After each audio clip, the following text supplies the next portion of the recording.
You feel so green, can whisper tales of gold, of how we come the tides of war. We are your own.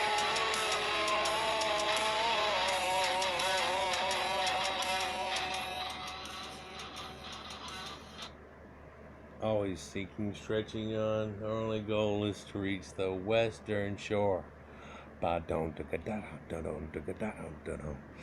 Yeah. So this is a cranog here. And a cranog, as I said, is like a yurt. By the way, this is part number 2. If you haven't seen part number 1, go to the very end of this one. In your top right-hand corner, you can click there. It goes back to 1. If this should go to part 3, the next part will be in your top left-hand corner. And it may do so. I may just continue going off. I could show you a video now that I've seen on somebody else's site where they've gone into like where people lived and everything in there, and it shows this cranog type of thing, and big red-headed guy, and he's basically all set up to do things all in the elder way. He's got everything set up there, make a boat, do everything, and it's almost like an exhibit on the way they used to be. It's incredible. His name has got to be Mac McSomething. And he talks about living on the cranog and how, you know, it works out. They got a fire in this place. I'm sure they know how to control things and do things and everything and blah, blah, blah. Things can go wrong, but they use this, and that they have animals, and during bad times they can bring them in. And you can see a weird little black line across here like a flood mark or something, but in a lot of these they'll have an undercarriage that'll have things built in, and you go in here and you go down and walk in and around it, and it's all got it built in too, and so you'll have a porch kind of situation onto it. It can be multi-leveled, things like that, and it's really a convenient form of housing. It looks pretty cool, and it kind of looks like a Tahitian hut on top of a yurt that's stuck on poles in the ground. And you look at this and you go, okay, well, that's what people were doing like thousands of years ago in Europe. And then after that, see this castle in the distance right there? Yeah, and a more modern home built right there. So let's get back into these Picts here and talk about what they had going on, all the carvings and things like that. And I should get into that and just show you a bunch of pictures about that, but this is more of the meat on the bone. No Pictish counterparts in the area of denser settlement around the lesser fortresses in Gaul and southern Britain, or any significant urban settlements are known. Larger, but not large, settlements existed around royal forts, such as Burghead Fort, or associated with religious foundations. No towns are known in Scotland until the 12th century that they had, but what we're doing there was a main hub where there was this thing. Oh, look at Göbekli Tepe. There was all this going on, and there wasn't nobody living there. Oh, sure there were. There were people living all out, but at that time they were doing mobile housing type of things, and tents and all this stuff, and it really left no trace of what they were doing. Perhaps they weren't even allowed to stay there. They had to go at least past the woods or do something for the night, or maybe they're supposed to go out hunting and help feed us if y'all want to come and do the big ritual and all these things, which they probably did on the way there. But the technology of everyday life was not well recorded, but archaeological evidence shows to have been similar to that in Ireland and Anglo-Saxon England. Recent evidence has been found of water mills in Pickland. Kilns were used for drying kernels of wheat and barley, not otherwise easy in the changeable temperature and climate. And so they roast barleys and do things. They found beers they're making, and so we found beer of the ancient Sumerians, and beer and wines, of course, that people are making all over the place. And of course we know about the heritage of the people that are living in this area, and meads and grogs, ales and beer that end up being made out too. So, ba-boom. And somewhere along the line, somebody found some hops and added that into the mix, and they liked that. Um, Trade may have been controlled from Dunad in Dalriada, where such goods appear to have been common. While long distance travel was unusual in Pictus times, it was far from unknown, as stories of missionaries, traveling clerics, and exiles show. Like, St. Patrick and all the little stories off of it. Brochs are popularly associated with the Picts, although these were built earlier in the Iron Age with construction ending around 100 AD. They remained in use and beyond the Pictish period, so it's houses that they were using back then. And here's a Broch, and they're actually here. Let's click on it. Maybe I can get I don't get a better picture. So it's a hollow walled structure, and it's basically like a little tower type thing. There we go. And they have hollow walls around them, like secret passages type of things, and basically a domicile built in off of that. And this is all cracked down. People stole the stones long ago to someplace else. Got another picture? Yeah, so here's one. So what you think of as towers is really a type of home that people are living in, and they're all over Britain that you can find here. So let's just go back. And the most common sort of buildings would have been round houses. And again, this is showing you a picture of a roundhouse that's on water. But they don't have to always be on water. And rectangular timbered halls. And one thing I'll have to probably show you in a separate thing is the long houses, and how there's a little bit of difference there, and that type of thing can show you some difference goes on, but things that are very familiar to all of us. While many churches were built in wood from the early 8th century, if not earlier, some were built in stone. And one thing I can tell you about this that's real neat, and I've got an old video about it, is they've got this church of St. Thomas. It's supposed to be the brother of Jesus, and this church of St. Thomas, and it's in the middle of what appears to be a pentagram of churches that lay out a circumference of a circle that would be 666 miles in circumference. It all lays out there. These people are doing this investigation on the ancient churches. A couple of them are just little piles of rock and ruins, but other ones show a dragon type of Viking, what you'd think of as a church, and on the top pedestals of each one of them have little serpent heads and scales for all the shingles that are on it and everything, and it's like, what the hell?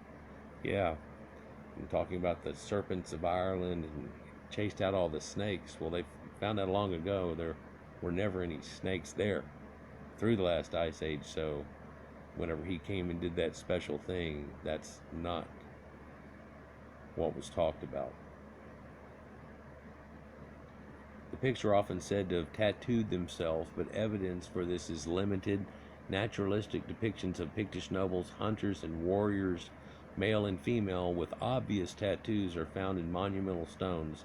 These stones include inscriptions of the Ogham script, it's an ancient script, not all of which have been deciphered, but the well-known Pictus symbols found on standing stones and other artifacts have defied attempts of translation over the centuries.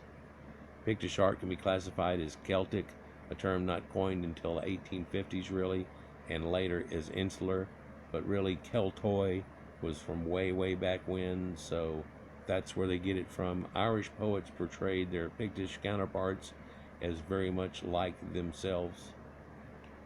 And these people that wore kilts and stuff for, the Proto-Indo-Europeans, whenever they showed up, changed to where people had pants. They were the people due to riding horses were wearing pants.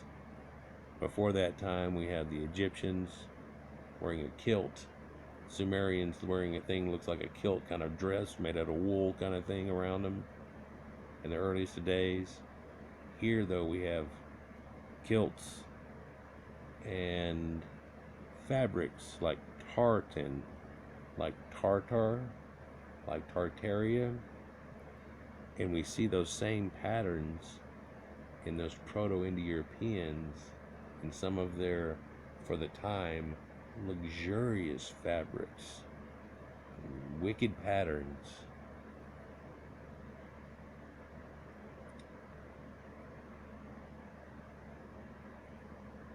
Irish poets portrayed their Pictish counterparts very much like themselves. You get stories of leprechauns and little people, and I think it goes into that here somewhat after the religion part. Dum dum dum. Early Pictish religion is presumed to have resembled Celtic polytheism in general, and I'll agree, although only place names remain from the pre-Christian era when the Pictish elite converted to Christianity is uncertain, but traditions placed Saint Palladius in Pictland after he left Ireland and link Abernathy with Saint Brigid of Kildare. Saint Patrick refers to the apostate Picts, while the poem Waigadin does not remark on the Picts as pagans.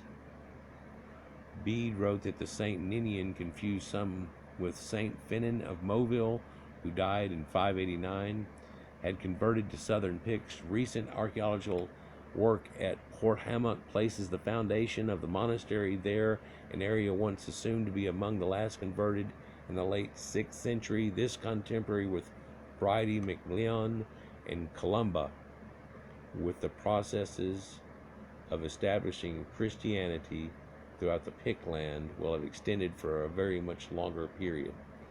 So this is basically whenever it's trying to convert over and things. But there's a picture on the other part where I can show you something that looks pretty funny. Let's see if this is worthy of it too. Not as much as the other. Definitely not. But this is him coming and saying, oh, it's all about this and it's all about that. You know, and of course these guys are going, yeah, we got that. Winter solstice, 3 days, starts rising again, the whole 9 yards, and they're like, oh, it's not about that, it's about dying and resurrecting and the whole thing. And they're like, yeah, we got that. Oh no, well, there's this thing, and they go, yeah, we got that. Well, there's this thing and it does this. You see the sun shield I've got in my hand and the pictures on my body that show it. We're sun worshippers too. We've got that. We're cousins from way back when. Get your hand on my face. The other pictures, you could say stuff back and forth, and all these people are talking to each other, and you're like, are they going for it? So, one thing here, talking about Saint Brigid and Saint everything, you realize the earliest saints in the church were actually people that were hooked up with Titus and the Flavians. It runs through to the Saint Brigid type of concept. Yeah, they can trace it straight up.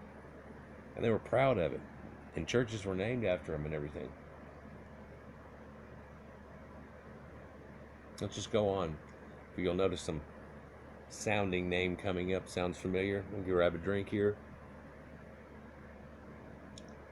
Pictland was not solely influenced by Ionia. Oh, Iona. Ooh, boy, that kicks real hard. There's a monastery there too. Iona, Ionia. It also had ties to churches in Northumbria, seen in the region of Nectan Macmillan. The reported expulsion of the Ionian monks and clergy by Nectan in 717 may have been related to the controversy over the dating of Easter and the manner of tonsure, where Nectan appears to have supported the Roman usages, but may equally have been intended to increase royal power over the church. Nonetheless, the evidence of place names suggests a wide area of Ionian influence, in Pictland. Likewise, the Cain Adomane, or the Law of Adomane, Lex Innocentrum, counts Nectan's brother Bridie among his guarantors. But so the dating of Easter, and we all know whenever that happens, and it's actually a sacred geometry situation working with astrotheology on when it comes up, and it can change over time. And so we notice that Easter every year changes, but the actual point that it crosses from there being more dark than light during the day of winter and beats that point. And now we all of a sudden have a little more day than night, and it gets better all through the summer, is not necessarily on Easter.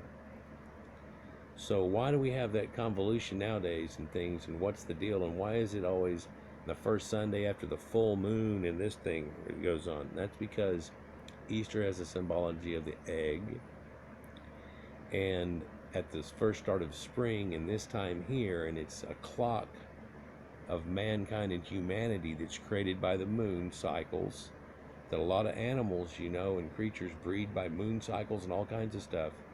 And birds, after that point, like doves, will have their young and raise them. And it's the first egg type symbology. And we have this with a fertility concept. In fact, ancients called this moon an egg moon. And you wonder where that goes back to. And well, it goes back through a bunch of stuff I could talk about, but it leads all the way back to the egg symbology of Inanna, and how she was born out of an egg every year and so on, that goes with this same symbology. And that's about as old as we got. But that comes from a time where they themselves in the tale tell you, long ago, long ago, blah, blah, blah, blah, blah, blah, blah. And this is why spring happens. And Inanna went to the underworld, and she comes back for part of the year. And when she comes back, everything turns green. This is the same story that everybody else has got too, of this thing that happens, and a duality that makes it happen. The importance of monastic centers in Pictland was not perhaps as great as in Ireland. In areas that have been studied, such as Strathspey and Perthshire, it appears that the hierarchical structure of the High Middle Ages existed in early medieval times.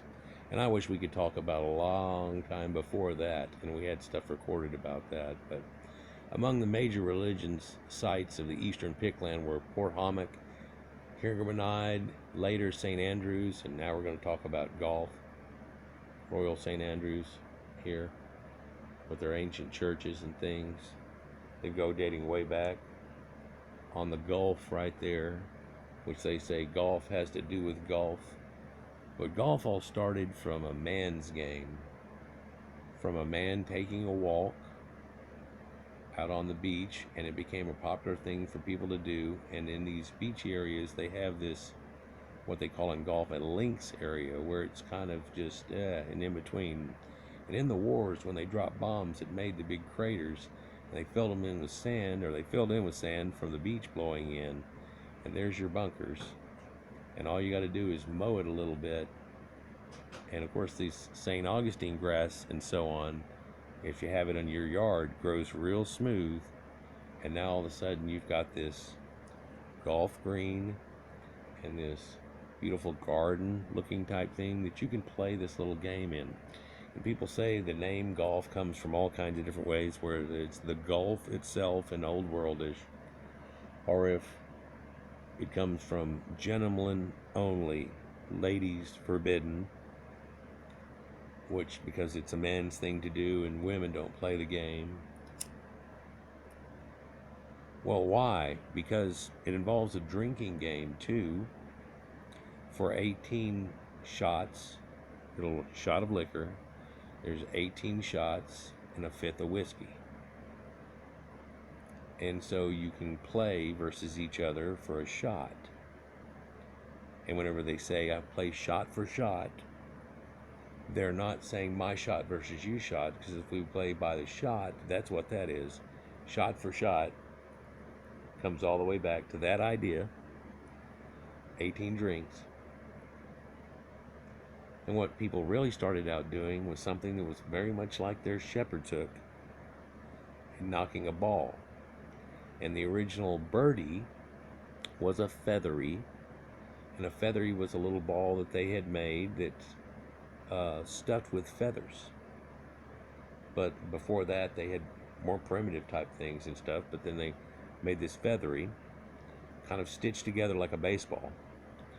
And they were playing out of that for a long time. That carried us all the way into the modern time, and we started having plastics and blood and rubber and all these things going on with it. And metal clubs and so on. But back then people had, because of the game, and they literally, they say it started from them picking out a place like, okay, see who hits it closest to that tree. And you try to hit to the tree like you play frisbee golf. And it comes from there.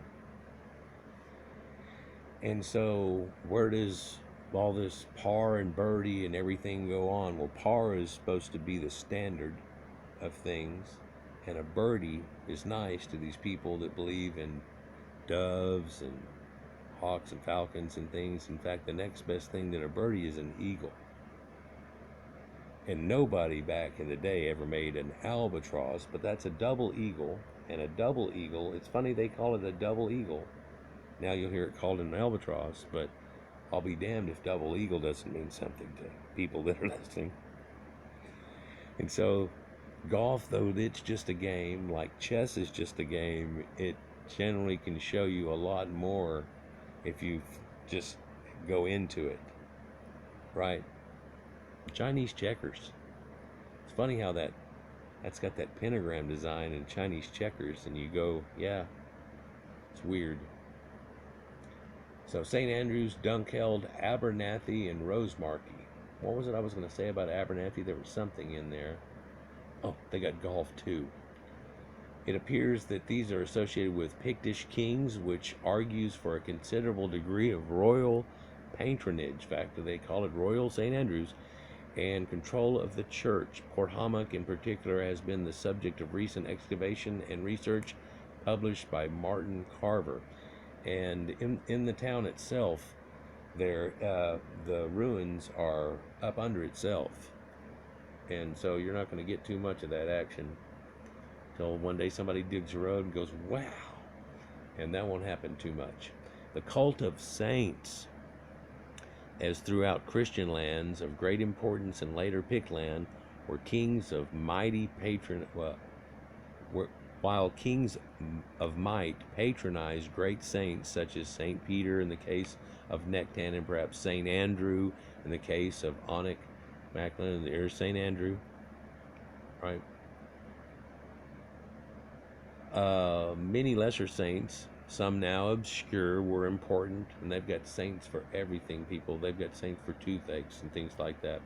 The Pictish Saint Drostan appears to have had a wide following in the north in earlier times, although he was all but forgotten by the 12th century. Saint Serf Colros was associated with Nectan's brothers in Breda, and it appears as well known in later times that noble kin groups had their own patron saints and their own churches or abbeys.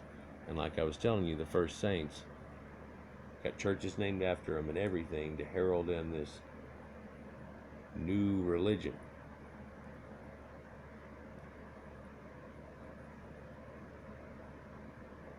And who the first saints were. Get a drink here?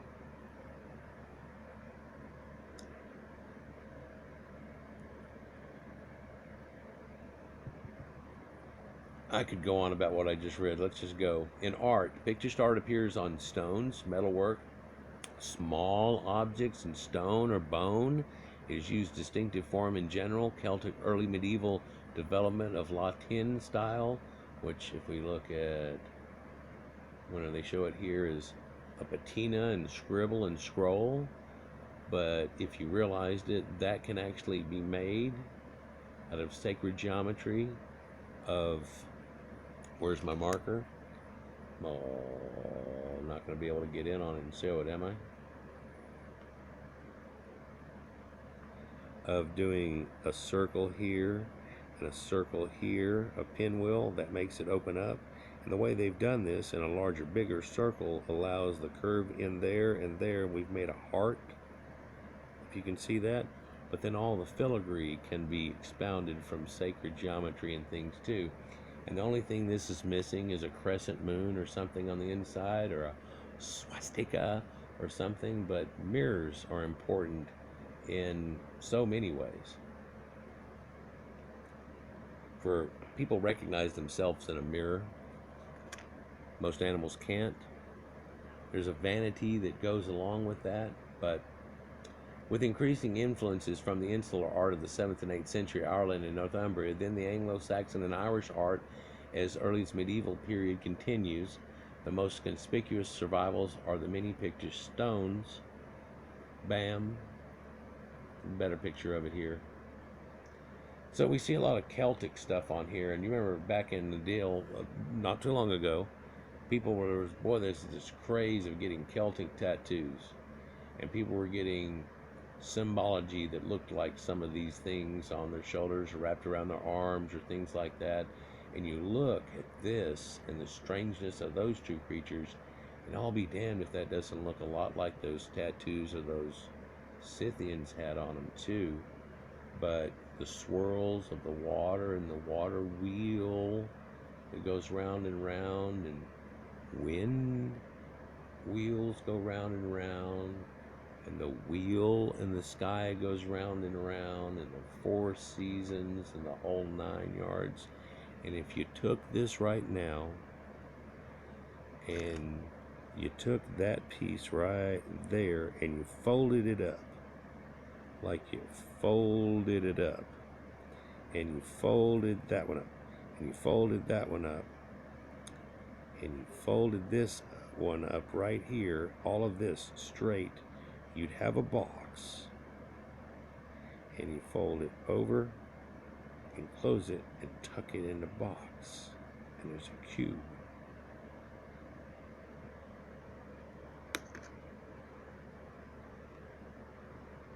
And there's a dragon serpent, and if you look at it, it looks kind of Chinese-ish, and has the long little arms with the fork things on the end of them, and don't look like what you think that these people have a definition of a dragon of. And here's another serpent dragon, 2-headed, and here it is, like 2 snakes coming together right damn well there. And then there's this lock and key situation, and what the hell's going on? Trying to tell you.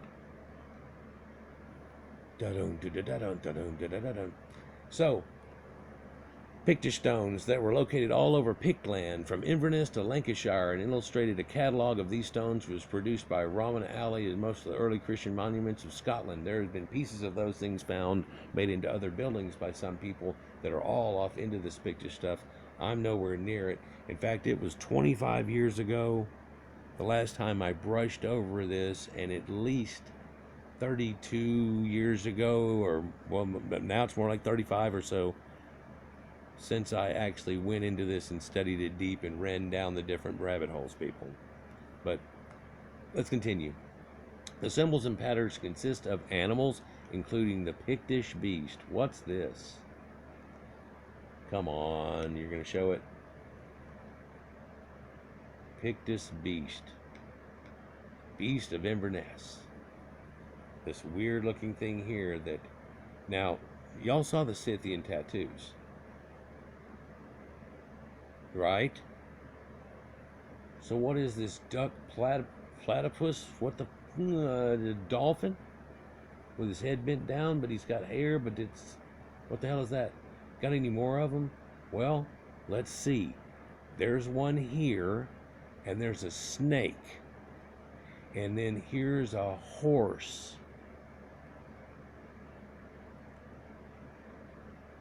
Wonder what that's all got to do with. Here's one here. Oh, that's the duck that we just saw. And here is another symbol. Well, let's see, what is this? Well, if you look, it's a crescent moon over a V that's much like kind of a Masonic symbol, and a little bit there.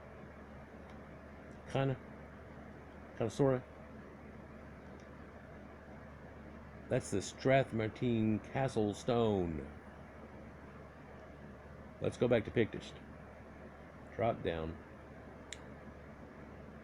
The rectangle, the mirror, and the comb, double disc and Z-rod, and the crescent and V-rod, da-dang, among many others, are also bosses and lenses with pelta and spiral designs, and it's all sacred geometry.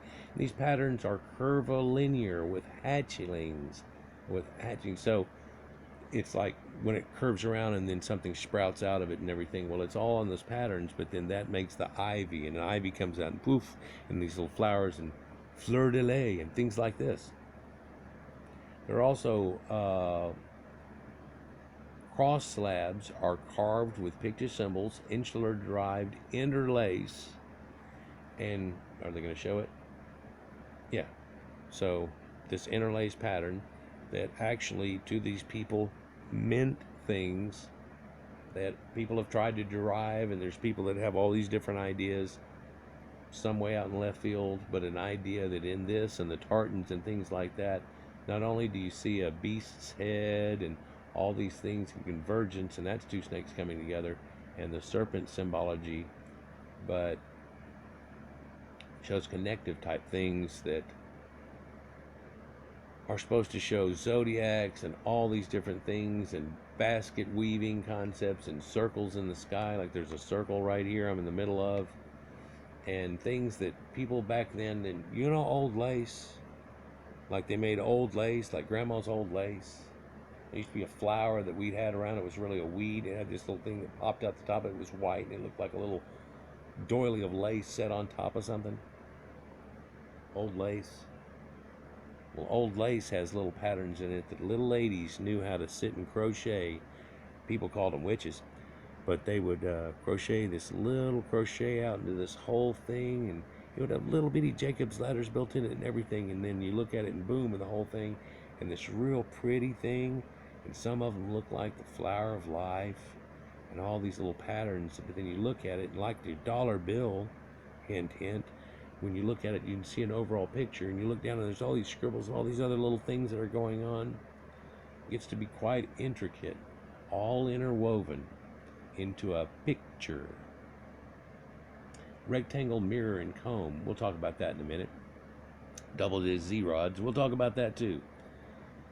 So, so this might have been what they called insular derived interlace and Christian imagery, although interpretation is often difficult to wear in obscurity. So in other words, nah. Several of the Christian images carved on various stones, such as David the harpist and Daniel the lion, are scenes of St. Paul and St. Anthony meeting in the desert, have been influenced by the insular manuscript description. And other people said, that ain't David. That's just somebody else with a heart. You're trying to do that. And just because you see a person and a lion doesn't mean that this is a story of David and the lion, because there used to be lions in this area, and everybody's got lions on their crap all over the place, and their flags and everything. For a reason. Pictish metalwork is found throughout Pict land, modern Scotland, and also further south. The Picts appeared to have considerable amount of silver available, guys. Probably from raiding further south and the payment of subsidies to keep them from doing so. So I'm guessing this isn't what the pot of gold with a leprechaun had to do with, is it? No, that's different.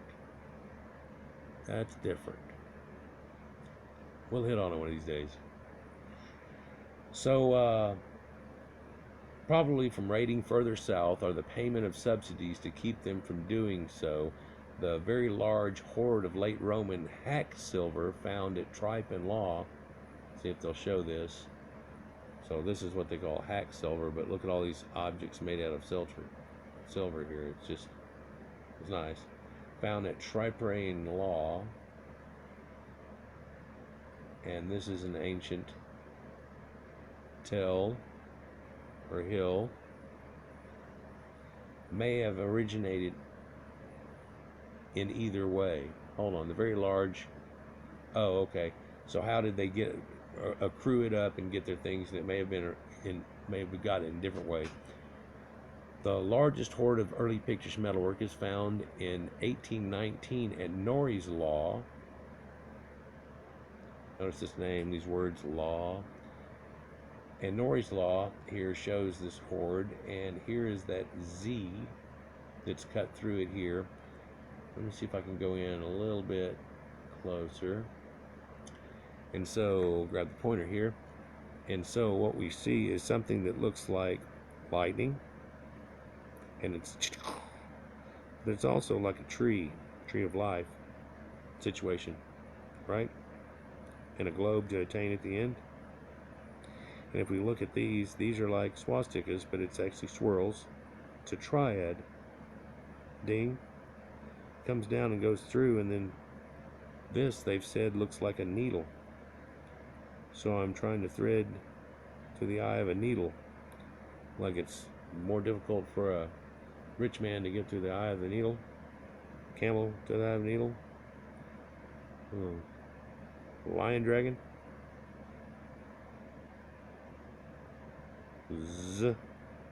Z. Lightning. Zeus. Power of Tor or Thor, as in thunder. Where was I? Norrie's Law in Fife, but unfortunately not much was dispersed and melted down. Scots Law and treasure finds, and here we can see a treasure trove, and if you look, that's all Celtic Cross and this, that, and the other. Now, if you look closer, it's done in little rubies and stuff, and it looks kind of like the hoards that they have found somewhat, but then there's a snake, and he goes all the way through and all the way around, and where is he? Well, around the other side of it, there's another head there too. It's all wove in. There's a heart, and this right here would be a infinity symbol, the square around it. It's all woven in. Scots Law has always been helpful to preservation, and they use this whenever they find finds and all this type of stuff, and guys with metalworking and things. And there's been some incredible finds. I've tried to show some over the last few years. 2 famous 7th century and enamel plaques. Gonna show one? Yep. Like enameled porcelain plaques. Italian-looking lady, right? Were from the hoard. One shown above have a Z rod, the other one of Pictish symbols. Oh, let me see that. You're going to do that pop up and in? I don't see the Z rod. I see all the other depictions that we understand. The halo, which is actually in the cosmos, and you see the stars in it. Okay, so Z-Rod, one picture symbols, in particular, well preserved and elegant form. Unfortunately, few comparable pieces have survived. Over 10 heavy silver chains, some over 0.5 meters long, have been found, so 3 foot long, have been found. Well, they'd be 1.5 feet, wouldn't they? They'd be like a cubit. Double linked white cloth chain. So that's that other white chain I was talking about. They talk about, and it's silver. White clutch chain, white gold, if you will. Silver. Sylvian type people. Sylvania. Silver is one of only 2 that have penannular linking pieces for the ends. And this is the clasp that runs off something like this, like what we think of as a hasp to pin a brooch on you. But if you think about this also, if you cut off the real pointy part of that pin down shorter, that's really like a belt loop, or the belt hasp, and you catch it on that. Very similar to linking pieces for the end, the symbol decoration including enamel, which shows how these were probably used as choker necklaces. And so, were they used to choke people? No, they would wear it around their neck, and it'd be this thick gold chain. In fact, silver was worth more than gold, and bling. Yep, da-da-da-da-da-da. In the 8th and 9th centuries after Christianization, the Pictish elite adopted a particular form of Celtic brooch from Ireland. Let's see a good one of those Celtic brooches from the elves. The brooch from Ireland, referring to true penannular brooches with lobed terminals. Some older Irish pseudo-penannular brooches were adapted to the picture style. For example, Bread's Brain brooch in the British Museum. bang. And this one's got all kinds of symbology. There's scribbles of snakes that are in there, and then amber beads that are all set into it. And this, of course, remember the old Amber Road and all that stuff we talk about. And this is a snake. The St. Ninian's Isle treasure contains the best collection of Pictish forms. You're not going to show me the treasure? How rude. Well, we're just going to click on it. And here's the collection of brooches.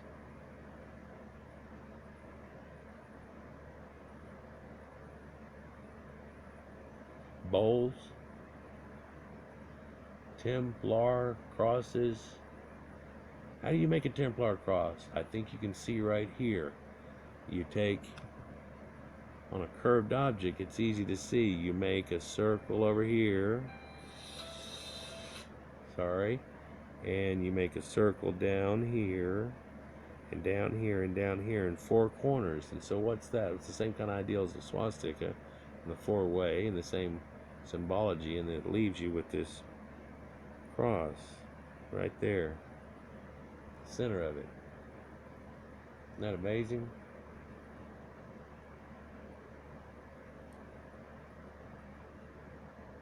It's like 2 snakes coming together over a blackened sun. And doesn't the Led Zeppelin song say something about the black sun? It's like 2 snakes coming together. What are these pointy hats doing? And look at all those swirls on them. Of course, I wish I'd show you those witches' hats. I forget the exact name of them. They've tried to give them now like a Sondheim cap or a hat. So, very interesting. Back again. Other characteristics of Pictish metalwork are dotted backgrounds or designs and animal forms influenced by insular art. The 8th century Monimist reliquary has elements of Pictish and Irish style. See some of that? Let's check that out. Oh, that's a kick-ass looking little chest. Little magician's chest here, a little tool chest kind of thing. Sun symbology.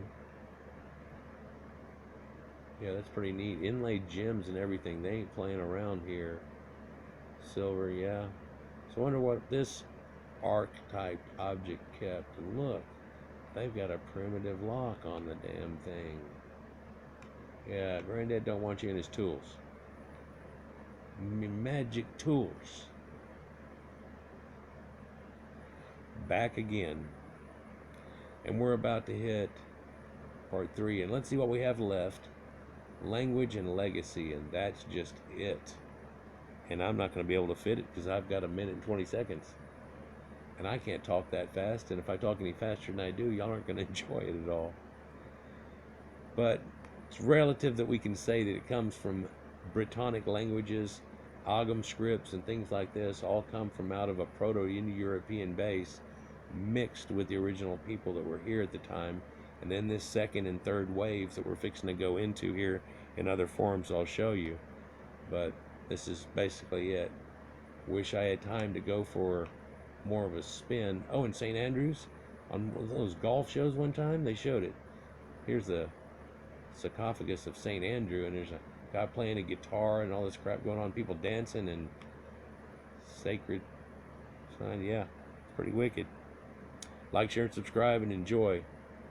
And we're on to more of these amazing Europeans in ancient times.